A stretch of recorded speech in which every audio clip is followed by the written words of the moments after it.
of the questions talk about how you treat Osama in your presentation tonight. And it sounds as if you're a friend of Osama instead of a foe.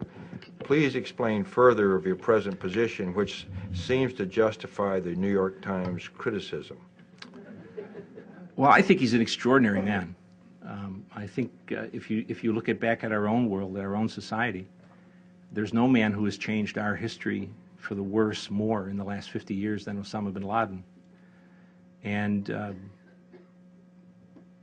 that strikes me as a foe we perhaps ought to understand and respect in order to annihilate him.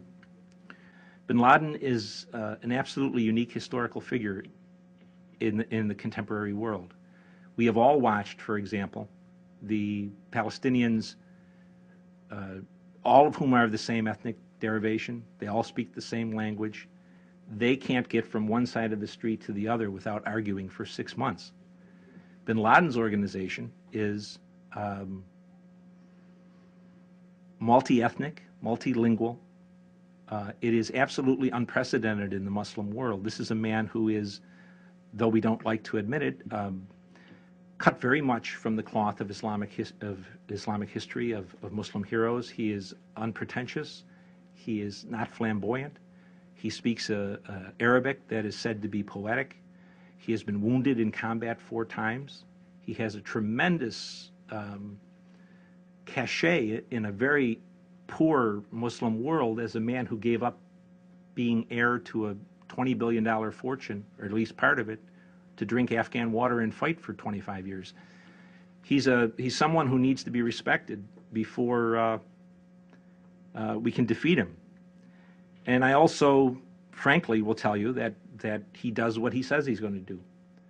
America has not had an enemy who is so intent on having us understand what this war is about, why it's being fought, and how long it will go on. And one of the things I have tried to do in all my books is to draw a correlation between what he has said and what his forces have said and what they've done. And it's a remarkable correlation. It's in the 80% range. If they say they're going to do something, they're going to do it. So laughing at him, ridiculing him, saying that he's running from rock to rock and cave to cave is all good fun. And Americans have always made fun of their enemies. But where has it gotten us so far? We're losing 2 wars at the moment. Take a look at how does he explain his war goals, how to defeat the Americans? Simply 3 simple phrases: bleed the Americans to bankruptcy, spread their forces worldwide to the point of ineffectiveness, and destroy their domestic political unity. That's not a bad description of where we stand at the moment.